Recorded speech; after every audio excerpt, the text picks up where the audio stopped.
የእግዚአብሔርን ሕግ እንድንፈጽም መንፈስ ቅዱስ ምን ያደርጋል? የእግዚአብሔርን ፍቅር በልባችን ያፈሳል። ሰው የሚወደውን ሰው መበደል ያቅተዋል። የምትወዱትን ልጅ መምታት እንኳን ትቸገራላችሁ አይደል? የራሳችሁን ልጅ በጣም የምትወዱት ከሆነ ያንን ልጅ መምታት፣ እግዚአብሔርን የምትወዱ ከሆነ ደግሞ እግዚአብሔርን ማሳዘን ትቸገራላችሁ። ዮሴፍ እኮ እንደዚህ ነው ያደረገው። እንዴት እግዚአብሔርን ይበድለዋል? ፖሊካርፕ የሚባለው ሰው ምርጫ ተሰጠው። ምንድን ነበር ምርጫ? ለቄሳር ቄሳር አምላክ ነህ ብለህ አንድ ትንሽ ዕጣን መሠዊያ ላይ አቀጣጥልለት ነጻ ትወጣለህ አሉት። ቄሳርን አምላክ ነው ብዬ መናገር ማለት ጌታዬን መሳደብ ነው። እንዴት እስከ ዛሬ ድረስ የተሸከመኝን 80 ዓመት ነው በዕድሜ ይህን ያህል ዘመን ግን ሲኖር አንድ ቀን ያልበደለኝን ጌታ እንዴት እክደዋለሁ? እንዴት ከቄሳር ጋር እኩል አደርገዋለሁ ብሎ ሞትን መረጠ። ወደ መረዳት ስንመጣ ይሄ ነው ወገኖች፣ እንዳንበድለው ፍቅር እንዳንበድለው ይረዳናል። ያንን ፍቅር ነው መንፈስ ቅዱስ በልባችን ውስጥ የሚያፈስው።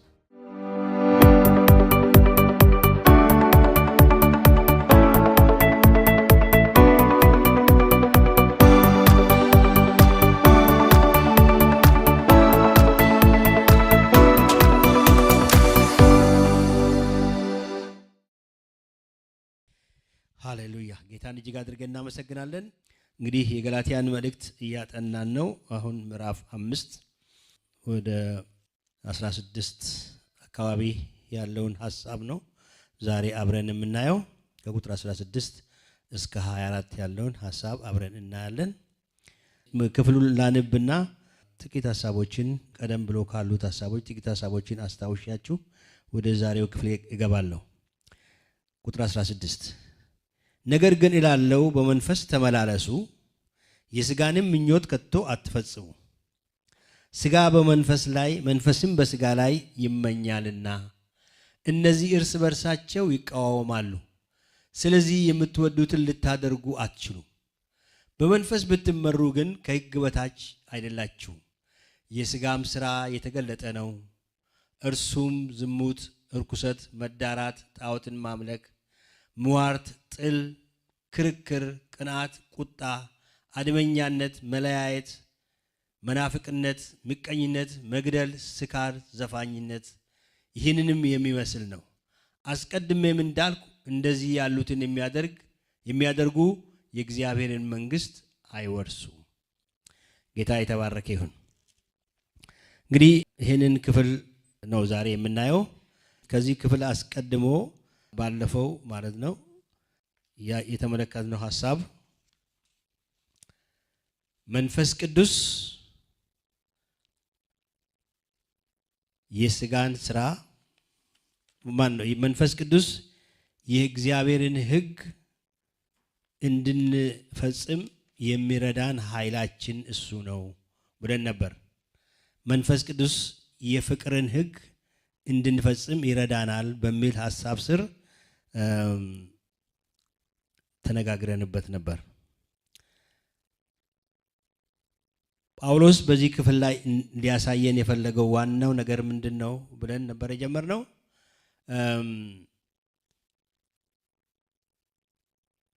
ሰው ችግር ውስጥ አለ። የሰው ችግር ምንድን ነው? ስጋዊነት ነው። ይህ ስጋዊነት የሚለው ሐሳብ ምንድን ነው ብለን ተባባልነው የተረጎምነው the unredeemed humanity ያልዳነው ስብዕናችን ከአዳም የወረስነው አሮጌ ባህሪያችን የሚለውን ነበር የተረጎምነው። ስለዚህ እዚህ ላይ እንደተናገረው ቁጥር 16 ላይ እንደተናገረው ነገር ግን እላለሁ በመንፈስ ተመላለሱ፣ የሥጋን ምኞት አትፈጽሙ።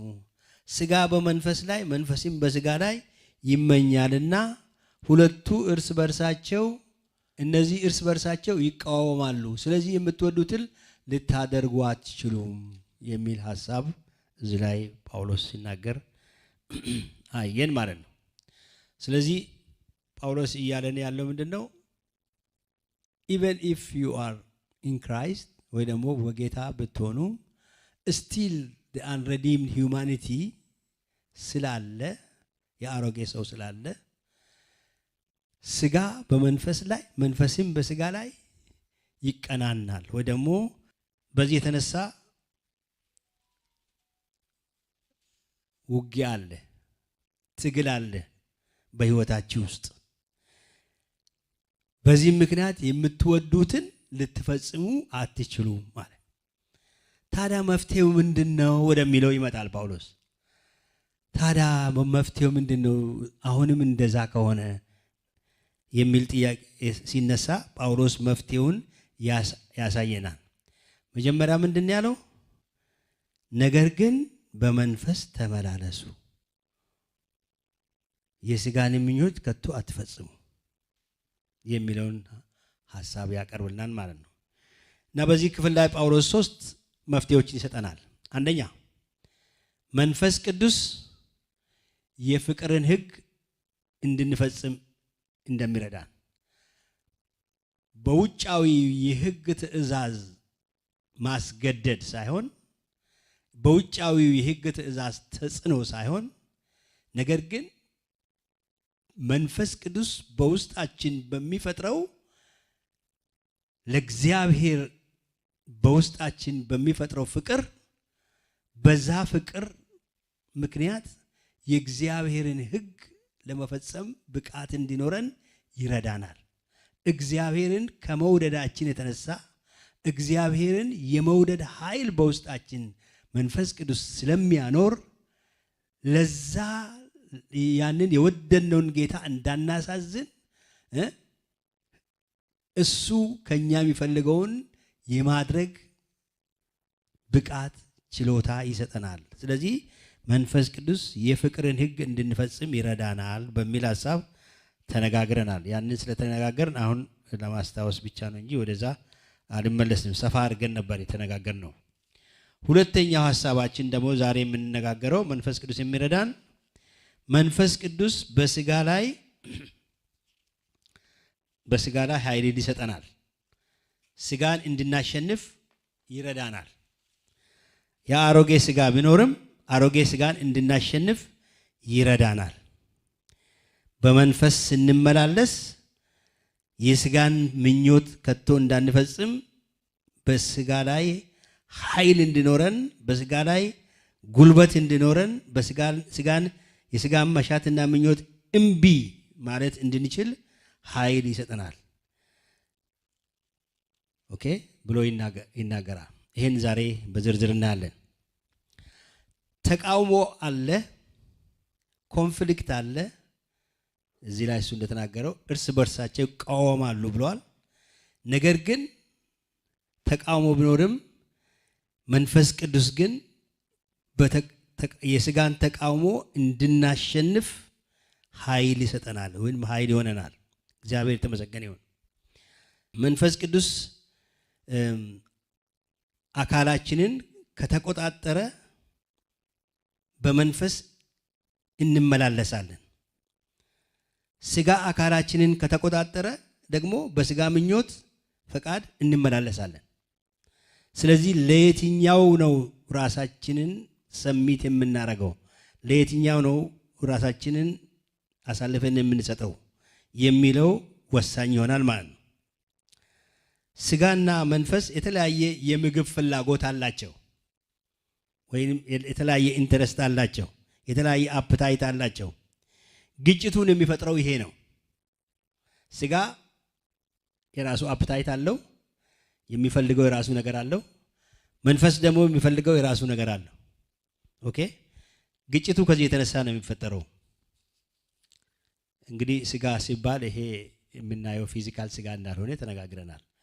አንረዲምድ ሂውማኒቲ የኛ ሰብአዊነታችን ሂውማን ኔቸር የሚለው ነው። እነዚህ የምግብ ፍላጎቶች በመጽሐፍ ቅዱስ ውስጥ በተለያዩ መንገድ ተገልጸዋል፣ ወይም ደግሞ በተለያዩ ምሳሌዎች ተገልጸዋል። ለምሳሌ በግ ንጹህ እንስሳ ነው። በግ። አሳማ ወይም እሪያ ደግሞ ምንድን እንስሳ ነው? ንጹህ ያልሆነ እንስሳ ነው። ስለዚህ ቆሻሻ መመገብ ይወዳል አይደል? አሳማ ምን ጊዜም ጴጥሮስ ሲናገር እሪያ ወደ ጭቃው ተመለሰ የሚባለው አስተሳሰብ ተፈጸመባቸው ይላል። እና ያንን ኤሪያን ባህሪ ከኃጢአተኛ ሰዎች ወይ ደግሞ ኃጢአትን ለመለማመድ ከሚፈልጉ ሰዎች ጋር ያገናኘዋል ማለት ነው በዛ ስፍራ ላይ። እና እንግዲህ ስለዚህ አሮጌ ስጋችን የእሪያ ባህሪ አለው ወይ ደግሞ የእሪያ ነቸር አለው። እሪያ ሁል ጊዜ ታጥበው የፈለገ ብታጥቡት ታጥብ ያለው ነው ወደ ጭቃ ያልገባም አይልም። ተመልሶ እዛው ወደ ጭቃው ነው የሚሄደው። ኦኬ በግ ግን እንደዛ አይደለም። ሁለተኛ ጴጥሮስ ምዕራፍ 2 ከቁጥር 19 እስከ 22 ላይ ይሄን ጥቅስ ታገኛላችሁ።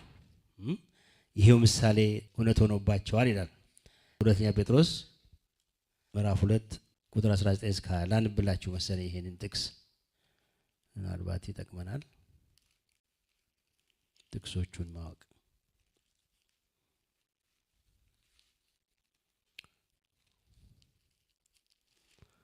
እሺ ቁጥር 19 ራሳቸው የጥፋት ባሪያዎች ሆነው አርነት ትወጣላችሁ እያሉ ተስፋ ይሰጧችኋል። ሰው ለተሸነፈበት ለእርሱ ተገዝቶ ባሪያ ነውና በጌታችን በመድኃኒታችን በኢየሱስ ክርስቶስ ዕውቀት ከዓለም እርኩሰት ካመለጡ በኋላ ልብ በሉ እዚህ ላይ ዳግመኛ በእርሷ ተጠልፈው የተሸነፉ ቢሆኑ ከፊተኛው ኑሯቸው ይልቅ የኋለኛው የባሰ ሆኖባቸዋል። አውቀዋት ከተሰጣቸው ከቅድስት ትእዛዝ ኪመለሱ የጽድቅ መንገድ ባላወቁ በተሻላቸው ነበር።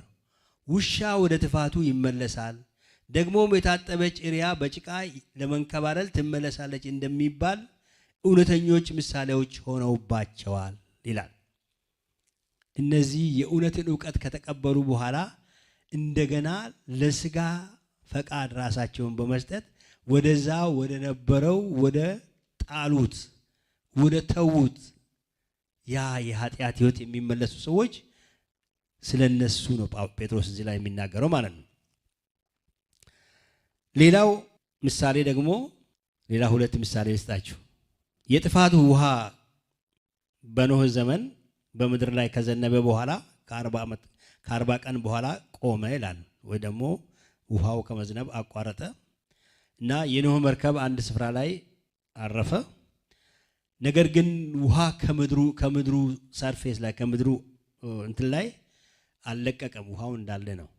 ስለዚህ ኖህ መታገስ ነበረበት ውሃው እስከሚደርቅ ድረስ እና ደረቁ ምድር እስከሚታይ ድረስ እና በመጨረሻ ኖህ መጀመሪያ ውሃው ከምድር ላይ ደርቆ እንደሆነ ለማየት ምንን ላከ?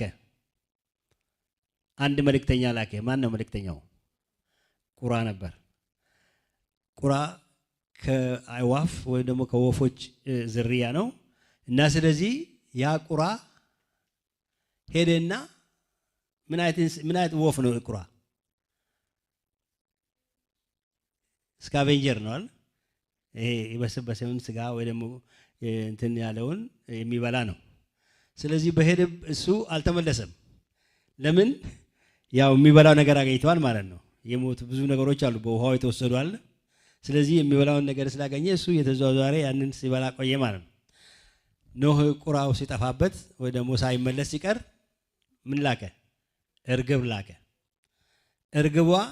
እርግብ ደግሞ ንጹህ እንስሳ ነች። ንጹህ ወፍ ነች።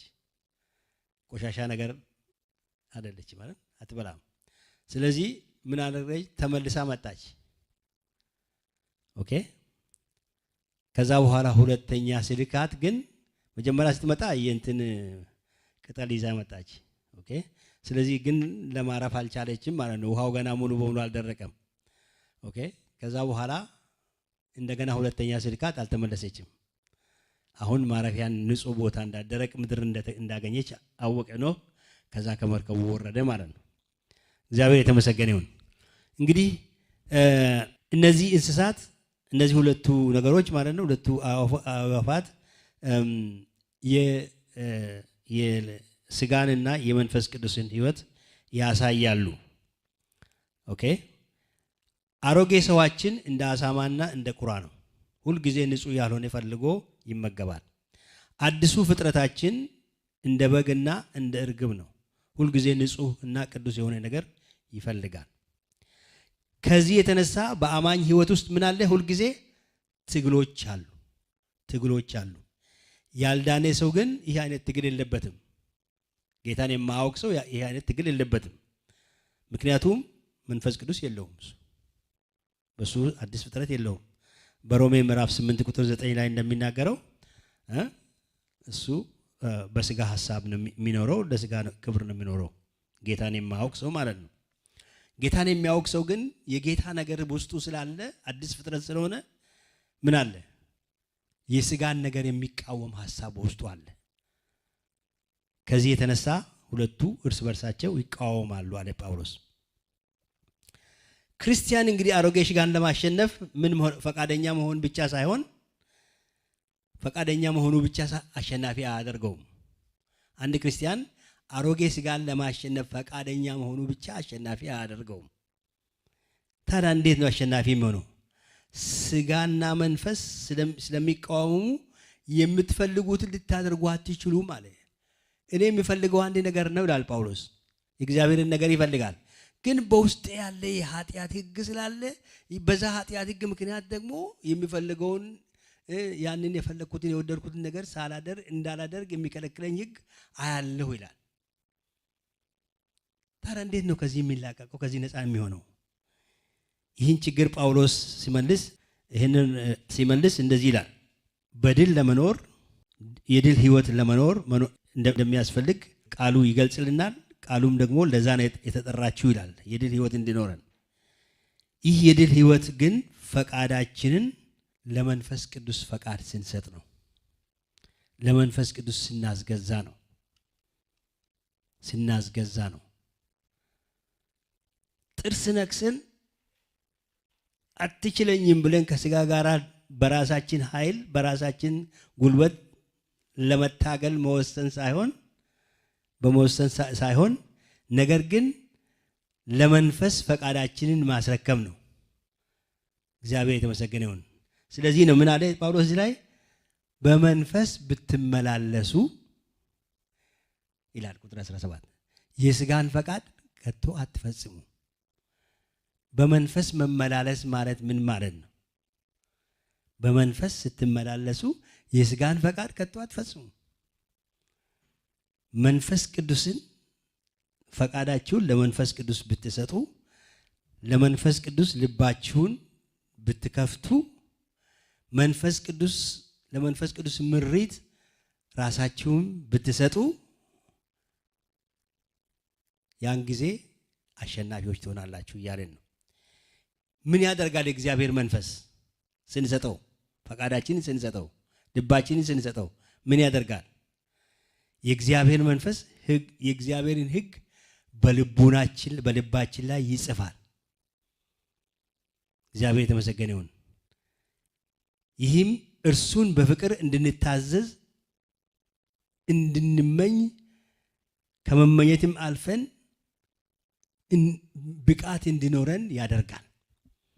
እስቲ ዕብራውያን 10 እንመልከት። ዕብራውያን 10 ከቁጥር 14 እስከ 17። ዕብራውያን ምዕራፍ 10 ቁጥር 14 እስከ 17 እንደዚህ ይላል። አንድ ጊዜ በማቅረብ የሚቀደሱትን የዘላለም ፍጹማን አድርጓቸዋል። መንፈስ ቅዱስ ደግሞ ስለዚህ ይመሰክርልናል። ከዚያ ወራት በኋላ ከነሱ ጋር የሚገባው ኪዳን ይህ ነው ይላል ጌታ እግዚአብሔር። በልባቸው ሕጌን አኖረዋለሁ፣ በልቡናቸውም እጽፈዋለሁ ብሎም ከተናገረ በኋላ ኃጢአታቸውንና አመፃቸውንም ደግሜ አላስብም ይላል። የነዚህም ስርየት ባለበት ዘንድ ከእንግዲህ ወዲህ ስለ ኃጢአት ማቅረብ የለም ይላል። እግዚአብሔር የተመሰገነ ይሁን። ሃሌሉያ። እንግዲህ መንፈስ ቅዱስ ምንድን ያደርገዋል? ከላይ ያለው ሐሳብ የሚናገረው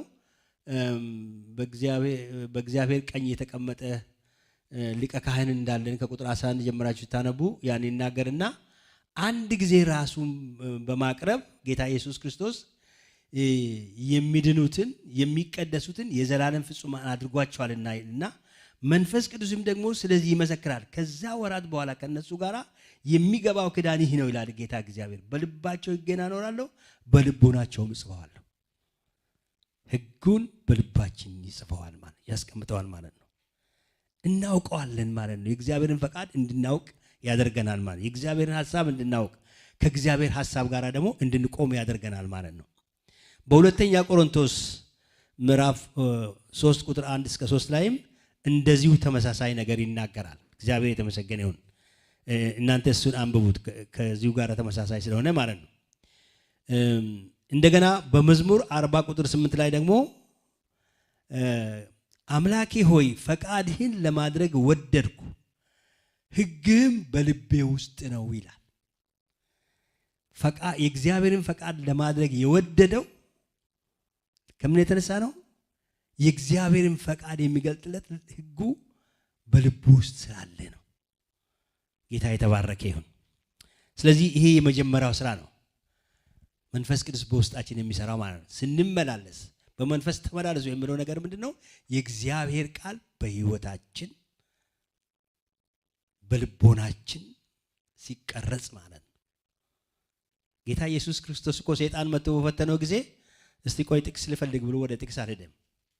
ምንድነው ያለው? ሰይጣን ሲመጣ ከዚያ በልቡ ውስጥ ካለው በሕይወቱ ውስጥ ካለው የእግዚአብሔር ቃል ነው ወዲያው ኢሚዲየትሊ ለዛ ፈተና የሚሆን ቃል ነው የመዘዘው። በቃሉ ሰይፍ መታው፣ ጠላትም ተመታ። እግዚአብሔር የተመሰገነ ይሁን። ክርስቲያንም እንደዚሁ ነው ወገኖች ሆይ። ፈተና አይመጣም ማለት ክርስቶስ ላይ እንኳን መጥተዋል። ሰይጣን ክርስቶስንም ለመፈተን መጥተዋል። ግን ምንድነው የሚሆነው?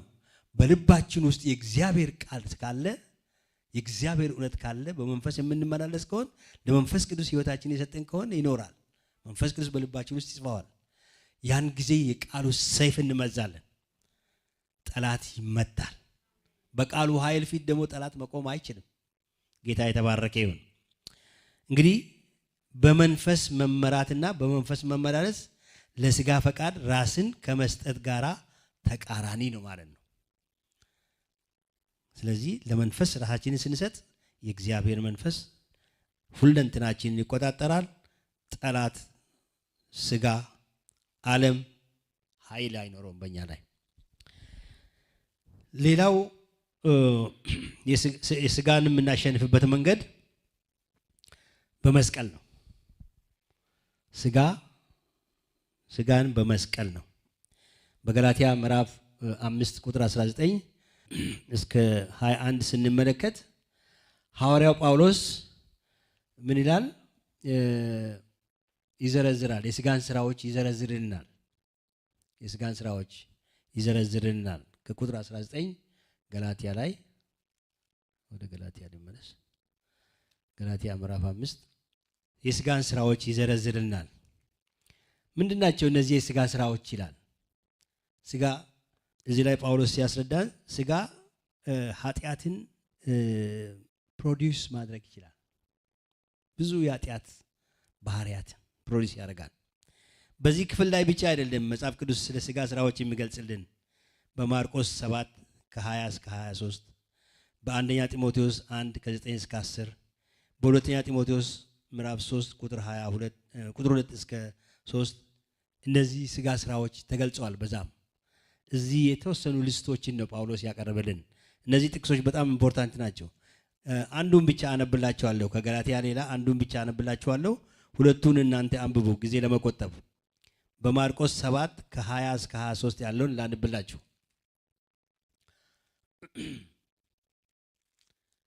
ማርቆስ 7 ላይ እንደዚህ ይላል ከቁጥር 20 እስከ 23 እርሱም አለ ከሰው የሚወጣው ሰውን የሚያረክስ ያ ነው። ከሰው የሚወጣው ሰውን የሚያረክስ ያ ነው። ከውስጥ ከሰው ልብ የሚወጣ ክፉ ሐሳብ፣ ዝሙት፣ መስረቅ፣ መግደል፣ ምንዝርነት፣ መጎምጀት፣ ክፋት፣ ተንኮል፣ መዳራት፣ ምቀኝነት፣ ስድብ፣ ትዕቢት፣ ስንፍና ናቸው። ይህ ክፉ ሁሉ ከውስጥ ይወጣል፣ ሰውንም ያረክሰዋል።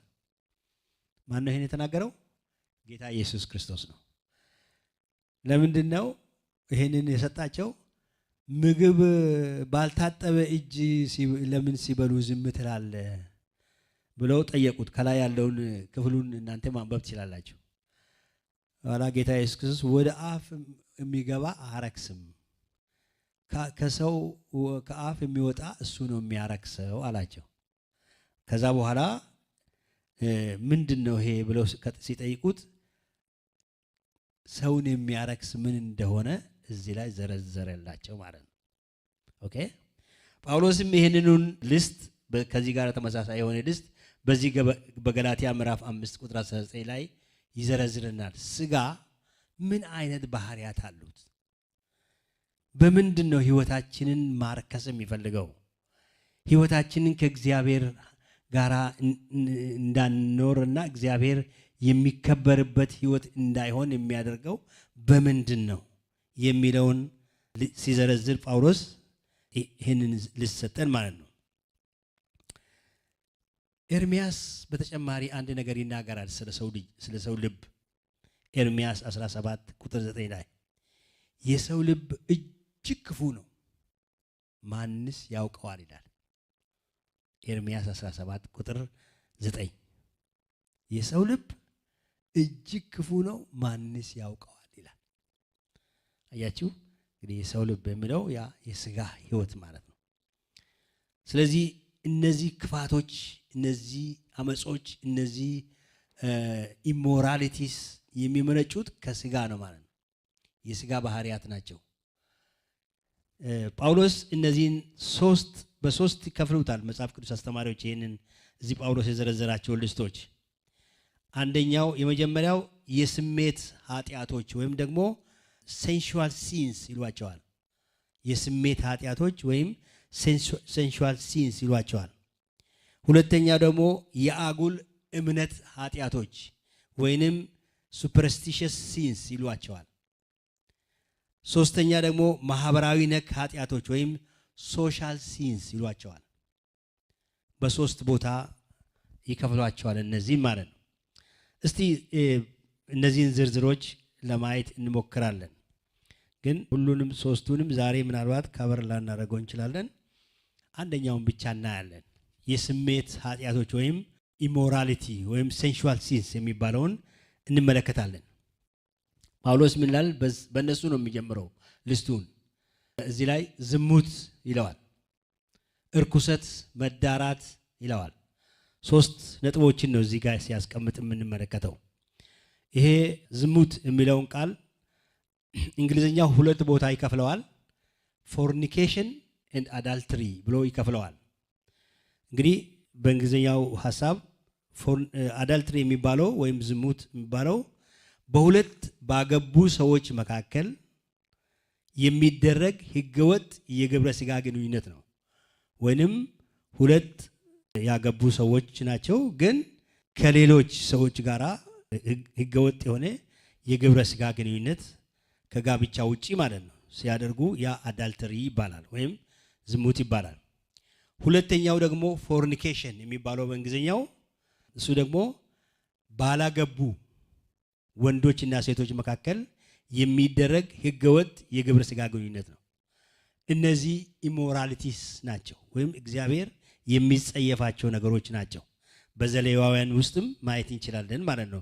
ለእስራኤሎች የዘረዘረበት ይህንን ሁሉ ክፍል ዘርዝሮ እኔ ቅዱስ አምላክ ነኝና አንተም ለእግዚአብሔር ለአምላክ ቅዱስ ህዝብ ሁን ብሎ እግዚአብሔር ትእዛዝ ያስተላለፈበት ትእዛዝ በዘሌዋውያን ውስጥ እናገኛለን። ሶስተኛው ይሄ እርኩሰት የሚለው ሐሳብ እርኩሰት ወይም አንክሊነስ ንጽህና የሌለው ህይወት ማለት ነው። ይሄ የልብና የአእምሮ መቆሸሽ ነው። ፊልዚነስ ኦፍ ሃርት ኤንድ ማይንድ እና ያ ሰውን ያረክሰዋል። ሰው ያን በእግዚአብሔር ፊት እርኩስ እንዲሆን ያደርገዋል። የአእምሮ መቆሸሽ፣ ከንቱ ሐሳቦች፣ የኃጢአት ሐሳቦችን የሚያመላልስ የክፋት ሐሳቦችን የሚያመላልስ አእምሮ ያ በእግዚአብሔር ፊት ምንድነው? እርኩስ ነው። እግዚአብሔር የሚጸየፈው ነው ማለት ነው።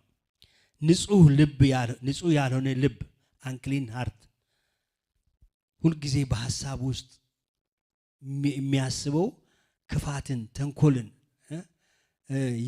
ሲሆን ወይ ደግሞ ይሄ ንጽህና የሌለውን ሐሳብ ሲሆን ያ አንክሊን ሃርት ነው ማለት ነው። እግዚአብሔር የሚጸየፈው ልብ ነው ማለት ነው። በቲቶ ምዕራፍ 1 ቁጥር 15 ላይ የእግዚአብሔር ቃል እንደዚህ ይላል። ቲቶ ምዕራፍ 1 ስለዚህ ነው በምሳሌ ላይ የእግዚአብሔር ቃል ይላል አጥብቀህ ልብህን ጠብቅ የህይወት መውጫ ከዚያ ነውና ይላል። አያችሁ የህይወት መውጫ ከዚያ ነውና ብሎ ይናገራል። አጥብቀህ ልብህን ጠብቅ ልባችንን ለክፋት ሐሳብ፣ ለእርኩሰት ሐሳብ፣ እግዚአብሔር ለሚጸየፈው ሐሳብ እንዲያስተናግድ ስፍራ እንዳንሰጠው ይጋብዘናል። በዛ ምትክ ግን ለመንፈስ ቅዱስ እንድናስገዛ ልባችንን የመንፈስ ቅዱስ ፈቃድ በውስጣችን ስፍራ እንዲኖረው ለመንፈስ ቅዱስ ራሳችን ፈቃዳችን እንድንሰጥ ይጋብዘናል የእግዚአብሔር ቃል። በቲቶ ምዕራፍ 1 ላይ ቁጥር 15 ላይ እንደዚህ ይላል። ቲቶ ምዕራፍ 1 ቁጥር 15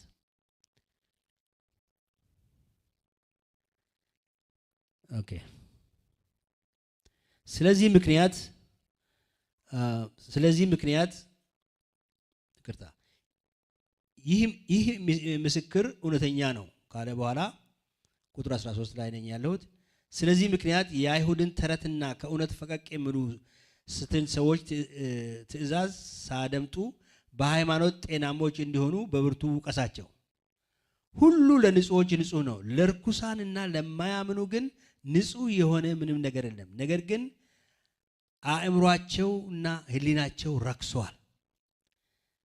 እግዚአብሔርን እንዲያውቁ በግልጥ ይናገራሉ፣ ዳሩ ግን የሚያስጸይፉና የማይታዘዙ ለበጎ ስራም ሁሉ የማይበቁ ስለሆኑ በስራቸው ይክዱታል ይላል። እነዚህ እርኩሰት ንጽህና የሌላቸው ሰዎች ወይ ደግሞ ንጹህ አእምሮ የሌላቸው ሰዎች እነዚህ እርኩሳን ብሎ የሚጠራቸው ለርኩሳንና ለማያምኑ ግን ንጹህ የሆነ ነገር ምንም የለም ይላል። ነገር ግን ለአእምሯቸውና ለአእምሯቸውም ሕሊናቸውም ረክሷል፣ ዲፋይል ሆነዋል። በምን? በእርኩሰት ሐሳብ፣ በኃጢአት ሐሳብ ስፍራ ሰጥተውታል በአእምሯቸው ውስጥ ማለት ነው። ከዚህ የተነሳ ምን ሆነዋል? ቁጥር 16 እግዚአብሔርን እንዲያውቁ በግልጥ ይናገራሉ፣ ዳሩ ግን የሚያስጸይፉና የማይታዘዙ ለበጎ ስራም ሁሉ የማይበቁ ስለሆኑ በስራቸው ክደውታል። አፋቸው እግዚአብሔር ይላል፣ ግን በስራቸው ክደውታል። ለምን? ለበጎ ስራ የሚበቁ ስላልሆኑ ይላል። ጌታ የተባረከ ይሁን። እንግዲህ ጳውሎስ ይህንን እነዚህን ሐሳቦች ሲናገር እርኩሰት ብሎ አጠቃሎ ይገልጸዋል ማለት ነው። ሶስተኛው በዚህ በሴንሹዋል ሲንስር ያለው ሐሳብ መዳራት ይለዋል። መዳራት የሚባለው ይሄ በእንግሊዝኛው ላሲቪየስነስ ወይም ዲባቸሪ ይሉታል። ይሄ ምን ማለት ነው?